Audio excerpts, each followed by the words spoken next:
দ্বিতীয় শ্রেণীর আমাদের ছোট্ট বন্ধুরা সানমুন অনলাইন স্কুলে আজকের ক্লাসে তোমাদের সবাইকে স্বাগতম। নিশ্চয়ই তোমরা ভালো আছো।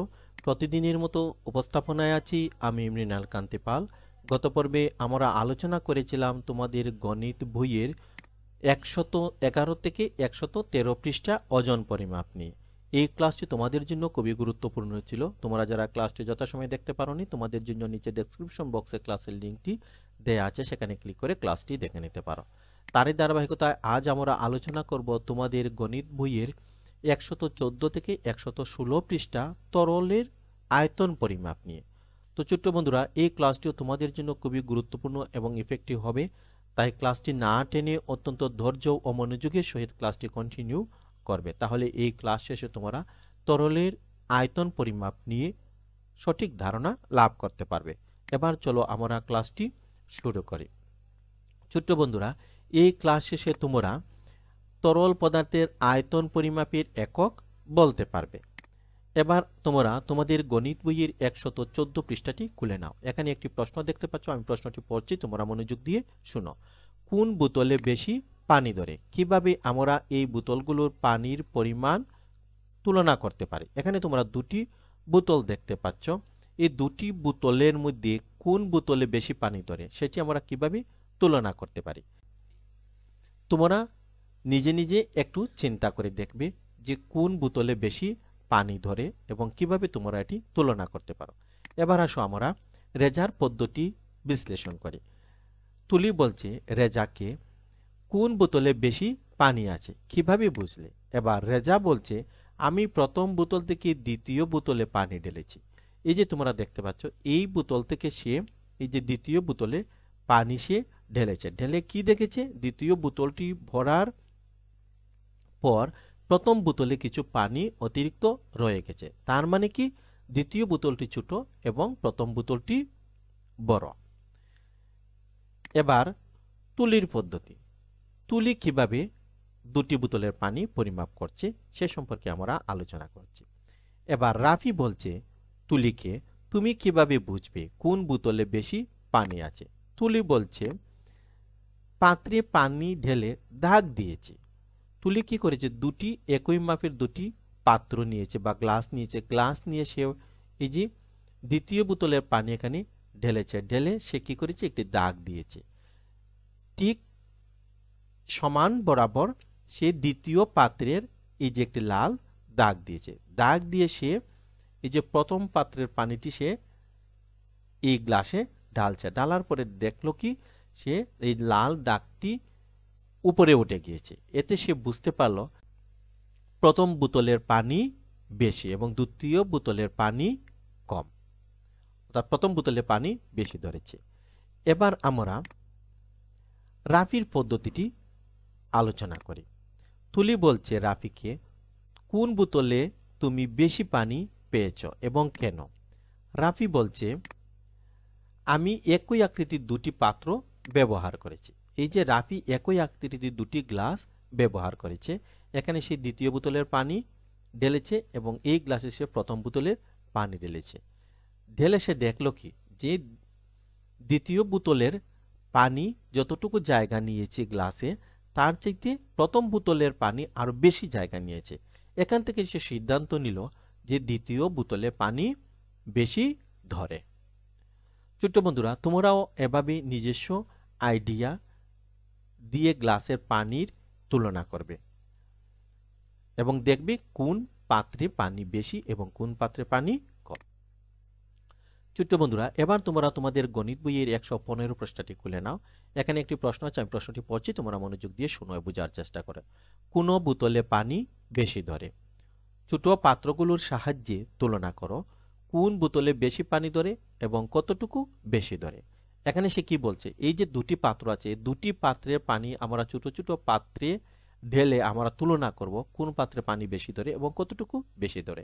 এবার আসো আমরা সমান সংখ্যক কিছু গ্লাস নিই। গ্লাস নিয়ে আমরা কি করব? এই যে দ্বিতীয় বোতলের পানি আমরা প্রথমে এই গ্লাসে ঢাললাম, তারপর আমরা আরেকটি গ্লাসে ঢাললাম, তারপর আমরা আরেকটি গ্লাসে ঢাললাম, আবার আমরা আরেকটি গ্লাসে ঢাললাম। এবার দেখলাম কি যে এই যে দ্বিতীয় বোতলের যে পানি ছিল এই পানিগুলো আমরা 4টি গ্লাসে ঢালতে পারলাম। এবার আমরা প্রথম বোতলটি নেব।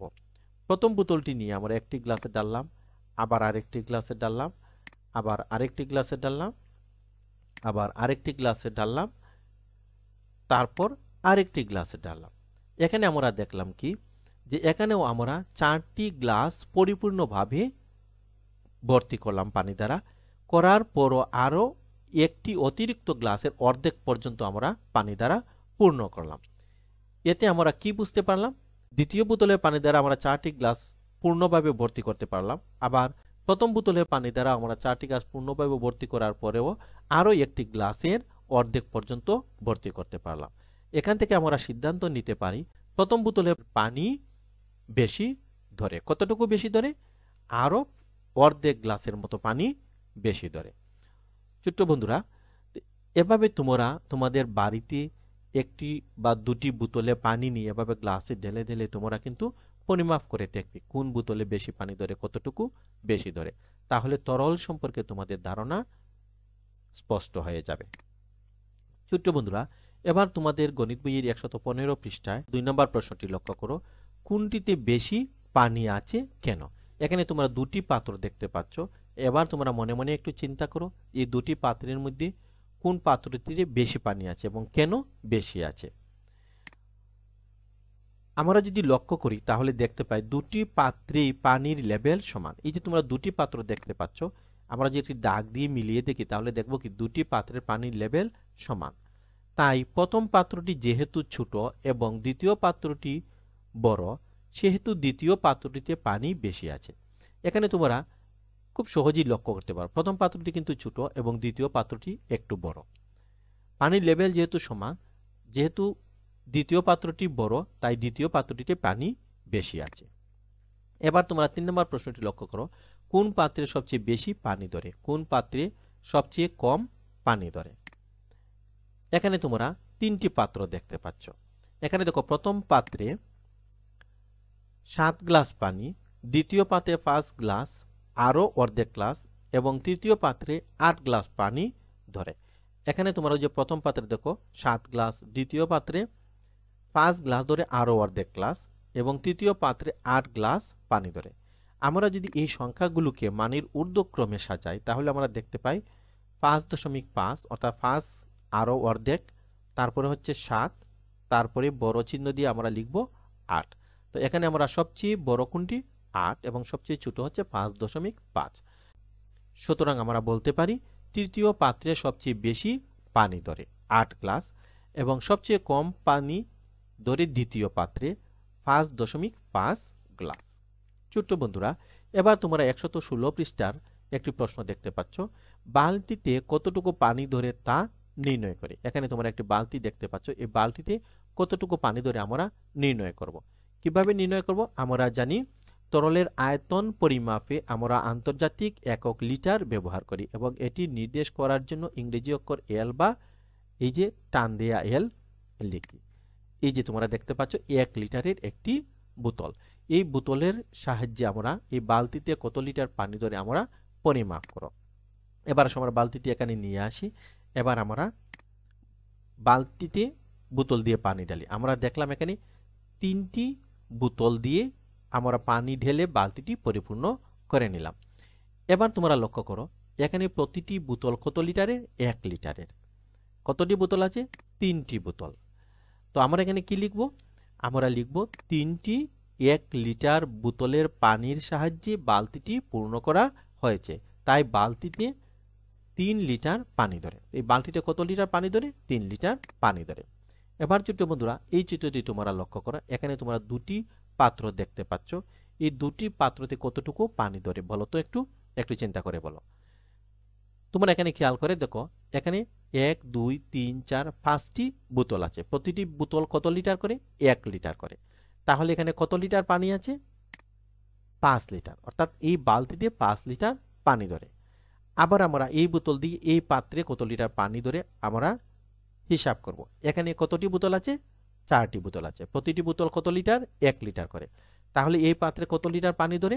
4 লিটার। ছোট্ট বন্ধুরা, এই ক্লাস শেষে তোমরা তরল পদার্থের আয়তন পরিমাপের একক বলতে পারবে 1 লিটার পানির বোতল ব্যবহার করে বিভিন্ন পাত্রের পানির পরিমাণ পরিমাপ করতে পারবে। তো ছোট্ট বন্ধুরা, আজ আমরা তোমাদের গণিত বইয়ের 114 থেকে 116 পৃষ্ঠা নিয়ে আলোচনা করলাম। আশা রাখি এই ক্লাসটি তোমাদের পূর্বের ক্লাসের মতোই ভালো লেগেছে। ক্লাসটি যদি ভালো লেগে থাকে তাহলে একটি লাইক দিতে ভুলবে না। সেই সাথে এই ক্লাসটি তোমাদের বন্ধুবান্ধব আত্মীয়স্বজনের সাথে একটু শেয়ার করে নেবে, তাহলে তারাও তোমাদের মতো এই ক্লাসটি থেকে উপকৃত হতে পারে। ছোট্ট বন্ধুরা, এবার আসো বাড়ির কাজ। 1 লিটার পানির বোতল ব্যবহার করে বিভিন্ন পাত্র পূর্ণ করো এবং পানি পরিমাপ করো। ছোট্ট বন্ধুরা, তোমাদের বাড়িতে 1 লিটারের বোতল নিশ্চয়ই আছে। এই বোতল নেবে তোমরা এবং একটি বালতি, ছোট বড় দুটি বালতি নিতে পারো। নিয়ে এই বোতল দিয়ে তোমরা এই বালতিগুলো পূর্ণ করবে। পূর্ণ করে এই পানি পরিমাপ করবে কত লিটার পানি দিয়ে কোন পাত্র পূর্ণ করা যায়। ছোট্ট বন্ধুরা, তোমরা যদি আমাদের এই ক্লাসটি ফেসবুক পেজ থেকে দেখে থাকো তাহলে সানমুন অনলাইন স্কুল ফেসবুক পেজটি ফলো এবং লাইক করে নিও।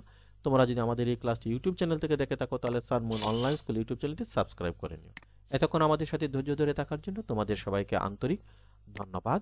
ভালো থেকো, সুস্থ থেকো। দেখা হবে পরবর্তী ক্লাসে। সেই পর্যন্ত ভালো থাকো।